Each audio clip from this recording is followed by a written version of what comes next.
Hoy sí vamos a iniciar a presentar un poco de lo que son los ácidos y las bases.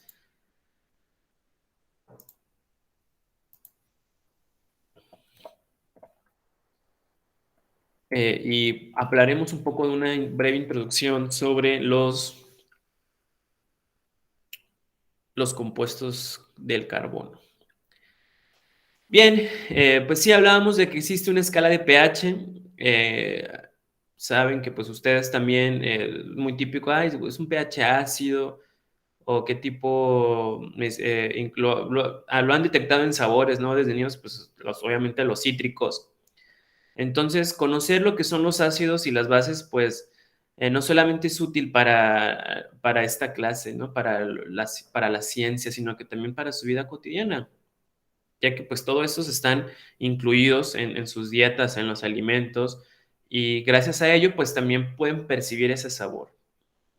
También, bueno, múltiples productos tienen ácidos. Las naranjas y los limones pues contienen el famoso ácido cítrico. Las manzanas tienen ácido málico, el yogur, el ácido láctico, la mantequilla, ácido butírico y el ácido tartárico que está presente en la uva, ¿no? Por mencionar algunos ejemplos. El ácido, bueno, también nosotros cargamos con ácidos. Claro, nuestro estómago tiene una gran cantidad de ácido clorhídrico necesaria para poder eliminar las grandes cadenas poliméricas, ¿no? Que tienen los compuestos que nos consumimos a través de nuestros alimentos, que inicia a través de una degradación mecánica que es, pues, masticar la comida.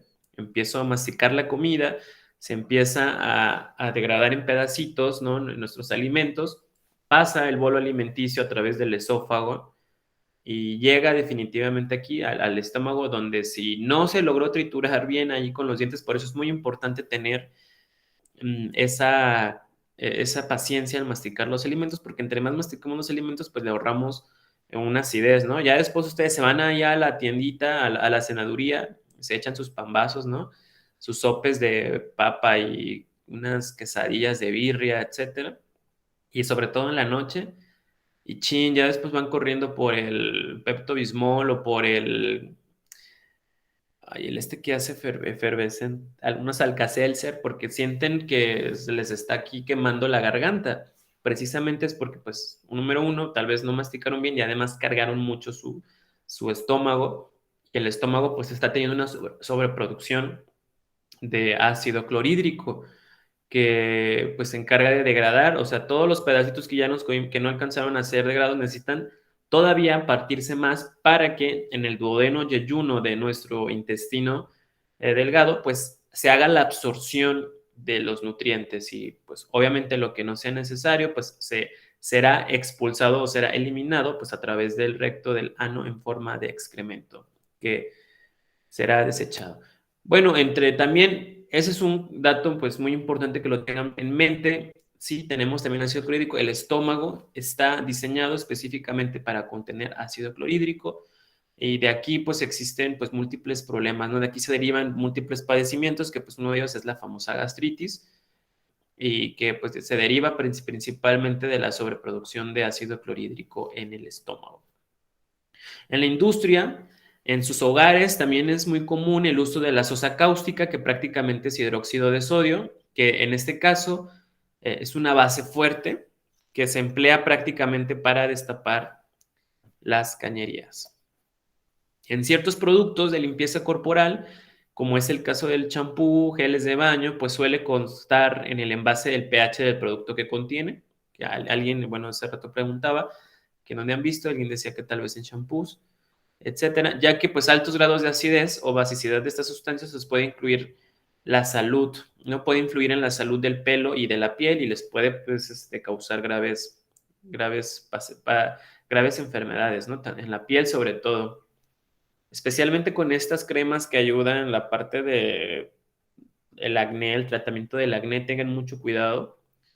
Lo más recomendable es que asistan al dermatólogo y les dé una crema especial de acuerdo al tipo de piel, porque es cierto que la piel la piel de las personas es muy diferente, tiene un pH diferente, como siempre se suele mencionar, y si eligen una crema convencional, la que le recomendó el amigo, la que les dijo fulanito, incluso pues, si no saben usarla, o sea, trae graves repercusiones hasta desarrollar un cáncer de piel. Nuestros cabellos están formados por las largas cadenas de proteínas. Un champú cuyo pH sea menor que 4 o mayor de 8, pues afecta las uniones entre las proteínas, ¿no? En especial, un champú fuertemente alcalino, además de volver quebradizo el cabello, pues va a eliminar excesivamente la grasa protectora del cuero cabelludo que evita la deshidratación del cabello. Un pH alrededor de 5, pues es el más adecuado para un champú, para que tengan cuidado al elegir sus champús, busquen bien esa información. Y bueno, en general los productos de aseo corporal excesivamente alcalinos pues resecan y agrietan la piel para que tengan cuidado. Especialmente las chicas que luego, cómo le batallan para elegir el champú, ¿verdad? Y ya eligen cualquier champú y a la semana les dicen que tienen, se les hizo bien feo el cabello. Tengan mucho cuidado con el pH. Tienen ciertas características, ¿no? Los ácidos y las bases, pues, por ejemplo, iniciamos con el sabor. Los ácidos son un sabor acre, agrio, ¿no? Y las bases, pues, más amargas. En cuestión del tacto, pues los ácidos son picantes, producen ardor, queman la piel y las bases son jabonosas. Son untuosas o grasientas, pues los ácidos a veces, las bases untuosamente. El cambio en el tornasol, los ácidos de azul a rojo y las bases de rojo a azul. Los rangos de pH, los ácidos son de 0 a 6.9 en la escala de pH y las bases de 7.1 a 14. Reaccionan con algunos metales, los ácidos liberan hidrógeno gaseoso y las bases generan sólidos insolubles e hidróxidos.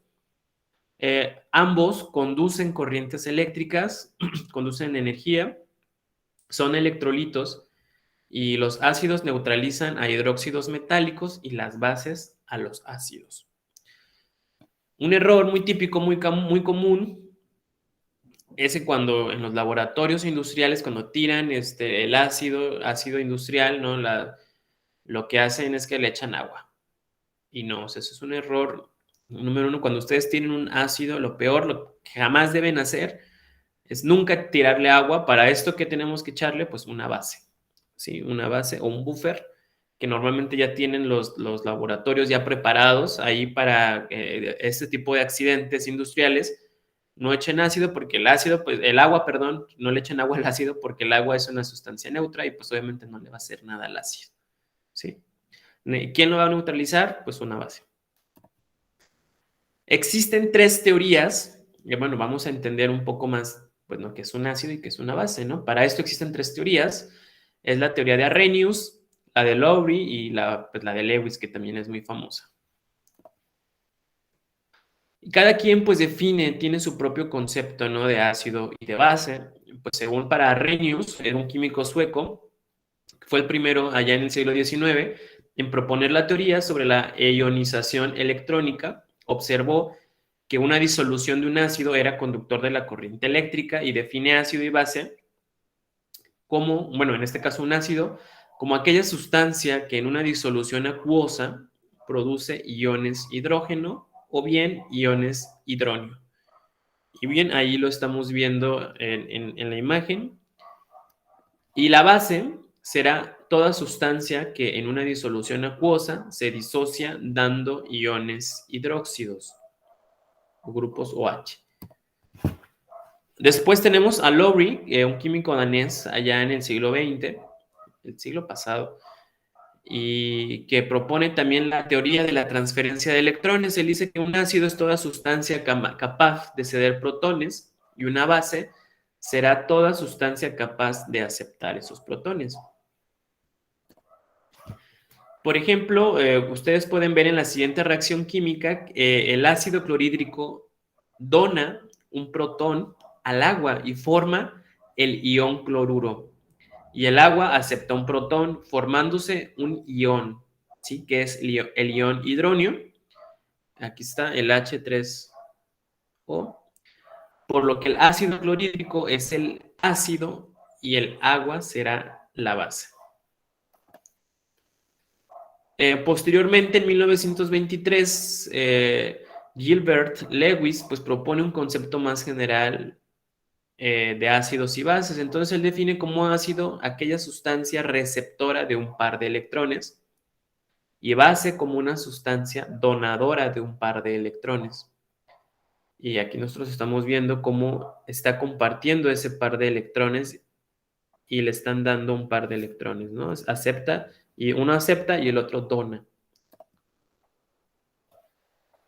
Entonces, de manera general, Arrhenius pues dice que la sustancia que libera iones hidrógeno en una solución acuosa es un ácido y la base pues es la sustancia que libera iones hidróxido en una solución acuosa.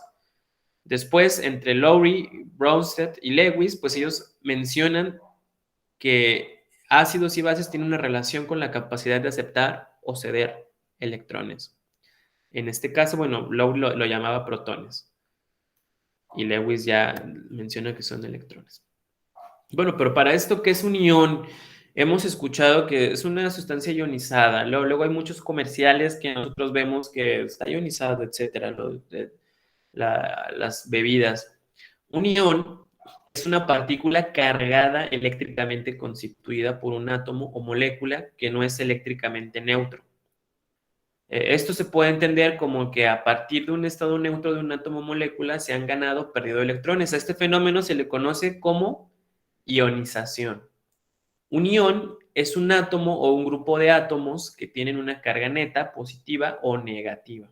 ¿Sí? El nombre ion proviene de la palabra griega ion, que significa que va, debido a que las partículas cargadas van hacia un electrodo cargado o se alejan de este. Ácidos y bases de Lewis. Voy a poner un video para que quede un poco más claro.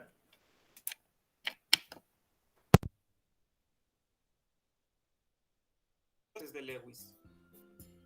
A pesar de que ya se habían establecido el concepto de ácidos y bases por Arrhenius y Bronsted, el físico-químico estadounidense Gilbert Lewis sugirió una nueva forma de analizar los ácidos y bases siguiendo el enfoque de Bronsted, ya que su definición era enfocada en los protones. Lewis tomó otra perspectiva y se enfocó en la parte negativa, es decir, en los electrones, definiendo que un ácido es cualquier especie que acepta un par de electrones y una base es cualquier especie donadora de un par de electrones. Los pares de electrones que tienen algunos átomos sirven para formar enlaces covalentes entre un ácido y una base de Lewis, y aunque por lo general los ácidos y bases de Lewis se representan como iones, es decir, con signo menos para la base y signo más para el ácido, no necesariamente lo son, ya que hay moléculas neutras como es en este ejemplo.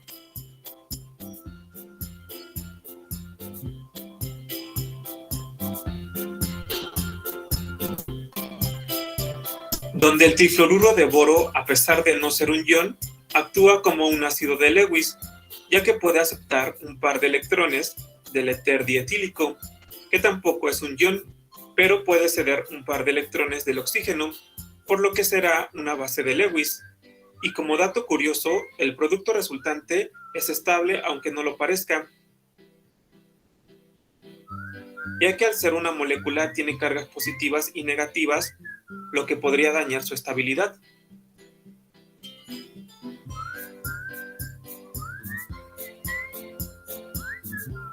Observen la siguiente reacción, donde tenemos al ion hidróxido con el bromuro de hidrógeno, que nos va a dar como resultado agua más el ion bromuro.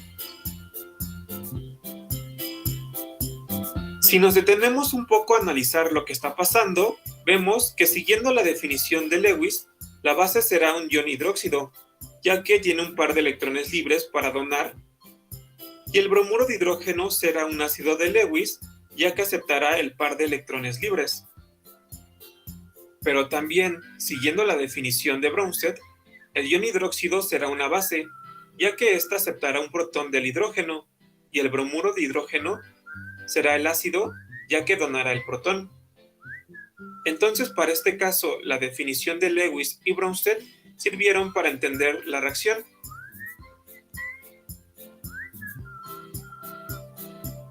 La definición de Lewis para ácidos y bases se aplica mucho en la química orgánica, ya que para los compuestos orgánicos es más simple entender sus mecanismos de reacción bajo las definiciones de Lewis ácido-base, debido a que los compuestos orgánicos son hechos de enlaces covalentes.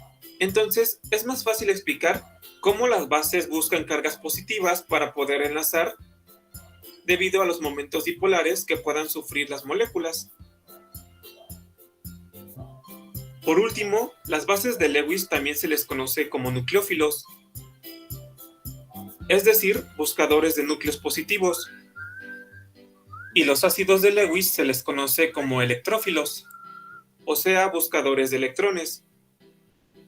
En química orgánica se usan más estos términos para referirse a los ácidos y bases de Lewis. Si te gustó este video, dale like y suscríbete.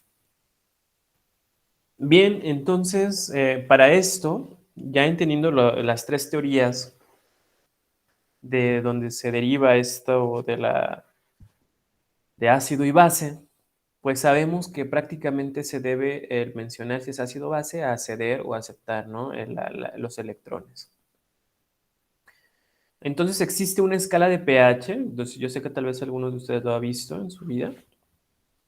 Pues hay circulitos de colores, etcétera, están diseñados que va del 0 al 14. Entonces se diseñó una escala especial para expresar las concentraciones de ion hidronio en soluciones acuosas y pues a eso se le llama pH y nos sirve para explicar acidez o basicidad, ¿no? O es un ácido o es una base que presenta una solución. La escala pH pues tiene estos valores que se enumeran del 0 al 14 y las sustancias ácidas tienen un valor de pH inferiores a 7 y las bases o alcalinas, que también así se les conoce como alcalino, presentan valores de pH mayores a 7. El pH 7 significa que es una sustancia neutra y únicamente, pues aquí encontramos al agua, ¿no? Que es el por excelencia, la sustancia por excelencia. ¿Qué significa pH? pH, pues es la abreviatura de potencial de hidrógeno, que es un parámetro pues muy usado en la química para medir el grado de acidez o alcalinidad de las sustancias. Esto tiene una enorme importancia en muchos procesos, ¿no? Químicos, biológicos, así podemos definir incluso que si tenemos algún padecimiento, etcétera, ¿no? O incluso para la industria química, ¿no? Al momento de que vende, pues puede encontrar también incluso ciertas bacterias que cambian el pH, etcétera, y lo cual puede ser una alerta, ¿no? Para ese tipo de productos. Es un factor clave para que muchas reacciones se hagan o no. Por ejemplo, en el caso de biología, las enzimas responsables de las reacciones bioquímicas tienen una actividad máxima bajo cierto rango de pH. Y fuera de ese rango de pH, pues que decae mucho su actividad catalítica. Nuestra sangre tiene un pH entre 7.35 y 7.45, apenas fuera de ese rango, todo está comprometido, ¿no? Nuestras funciones vitales y añadiendo eso, pues también agréguenle la temperatura corporal, ¿no? Y si perdemos esa homeostasis, ¿no? Pues vienen muchos problemas. Y les comentaba como las bacterias, hay ciertas enfermedades que tienen la capacidad de invadir el torrente sanguíneo y alteran un poco ligeramente el pH y eso es algo muy malo. Entonces ahí es necesario estar muy pendientes de ello, ¿no? En los alimentos, pues también el pH es un marcador del buen o mal estado de este, ¿no? Por lo expuesto, de que lo dejan ahí mucho tiempo, pues puede que pase que le cayó un hongo, una levadura, se fermentó, etcétera, y pues ya le cambió totalmente el pH al original. Entonces tiene múltiples funciones. El potencial de hidrógeno de una solución se va a definir como el negativo del logaritmo de concentración molar de los iones hidrógeno o protones o iones hidrógeno, que matemáticamente se va a expresar a través de la siguiente fórmula. ¿Sí? Es un logaritmo que ya está dado, ya está determinado, nada más es cuestión de sustituir en el caso de que se quiera calcular, ¿no? el pH de una sustancia, pues nada más en los problemas nos percataremos que pues viene la concentración dada y se sustituye, ¿no? En el caso de que del iones, en el lugar de los iones hidrógeno o en los iones hidrógeno. La concentración de ion hidrógeno en el agua pura a 25 grados centígrados es de 1 por 10 a la menos 7 moles por litro. Y bueno, utilizando esta fórmula tenemos que, pues, entendemos que el pH del agua pura es 7. ¿Sí? Ahí está. Ese es, en este caso aquí están haciendo el cálculo, están sustituyendo y pues aquí están poniendo la concentración, ¿no?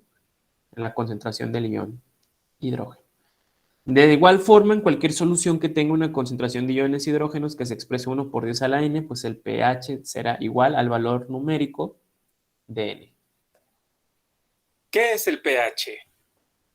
Como ya hemos visto en el video de ácidos y bases, los ácidos son sustancias donadoras de protones o de iones hidrógeno, y recordemos que el nivel de acidez se determina dependiendo de qué tan fácil la sustancia puede liberar sus protones. Pues bien, el pH es una medida de acidez que por medio de la concentración de los iones hidrógeno nos dice qué tan ácida es una sustancia. A través de una ecuación logarítmica es que podemos determinar el pH, y este está definido como el logaritmo negativo de la concentración del ion hidrógeno en moles sobre litro. Entonces, para que la medición de pH se pueda realizar, la sustancia debe estar en solución acuosa. En la ecuación de pH, la H con el signo positivo representa la concentración de los iones hidrógeno, y como podemos ver, simplemente con saber la concentración de los iones hidrógeno, podremos determinar el pH de la sustancia.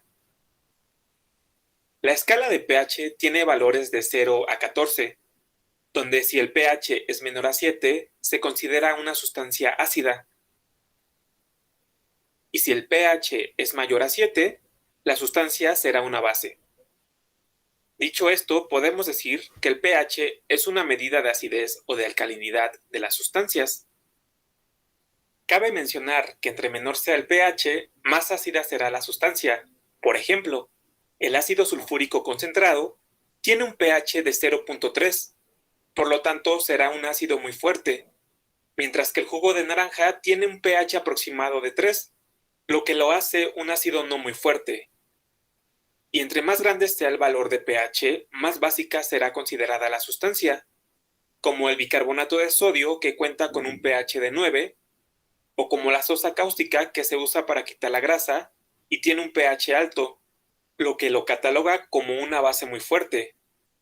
Mientras que para las sustancias con pH igual a 7, las sustancias serán neutras, como es el caso del agua pura. El término pH quiere decir potencial de hidrógenos, y como vimos en la escala, no solo nos dice el nivel de acidez, sino también nos da los valores de alcalinidad. Sin embargo, para poder medir sustancias básicas, también se puede usar la escala de pOH, que esta nos da la misma escala de pH, pero con los valores invertidos, es decir, ahora las sustancias se considerarán básicas si su valor es menor a 7, y si la sustancia será ácida, su valor será mayor a 7. A diferencia del pH, el pOH mide ahora la concentración de los iones hidroxilo en las sustancias. Cabe mencionar que la escala más utilizada es la de pH. Algo que tenemos que notar es que el agua pura tiene un pH neutro, ya que la molécula tiene un equilibrio entre el número de iones hidroxilo y iones hidrógeno. Por lo tanto, se encuentra justo a la mitad de la escala. Y viéndola desde el punto de vista matemático, el agua tiene la misma concentración de iones hidrógeno como de iones hidroxilo. En experimentos se ha encontrado que la concentración de iones hidrógeno e hidroxilo a 25 grados es de 1 por 10 a la menos 7 moles sobre litro. Entonces, al querer saber el pH del agua, basta con sustituir el valor de la ecuación para que nos dé un valor de 7, tanto para el pH como para el pOH. Y en el momento en el que ese equilibrio se rompa, la sustancia podrá ser ácida o básica. Ya por último mencionaremos algunas formas de medir el pH que se usan más comúnmente. Si solo queremos saber si la sustancia es ácida o básica, basta con usar un indicador que cambia de color al contacto con la solución. Por ejemplo, la fenolftaleína es un líquido que al contacto con una sustancia básica la vuelve de color violeta.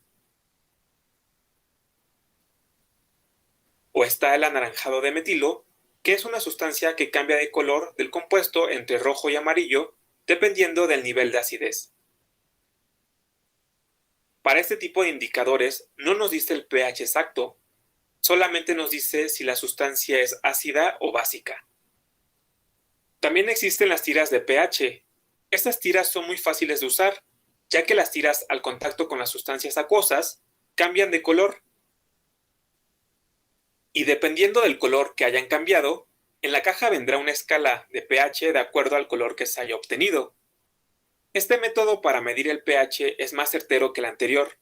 Sin embargo, solo nos da valores enteros, y si la sustancia a medir el pH es muy oscura, no permitirá que se vean los colores de una manera adecuada. El último método que veremos es el potenciómetro o medidor de pH, o también llamado pHímetro. Este instrumento mide la actividad de los iones hidrógeno en las soluciones acuosas, y solo basta con introducir el aparato en la sustancia que queramos medir el pH, y automáticamente nos dará el valor, ya que la gran mayoría de estos aparatos son digitales. Entonces, este método será el más preciso a la hora de medir el pH. Sin embargo, para que la medición sea correcta, debe de estar bien calibrado. Si te gustó este video, dale like.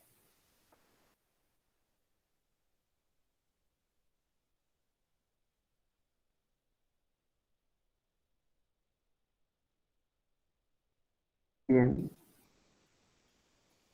Ese tema que acabamos de ver es sobre el pH, entonces entendemos que se puede medir, sí se pueden medir, exactamente se puede calcular. También faltó mencionar que existen pues también pHtómetros, que son pues aparatos ya súper sofisticados que se pueden meter a la sustancia y te da inmediatamente la cantidad de iones que tiene esa sustancia.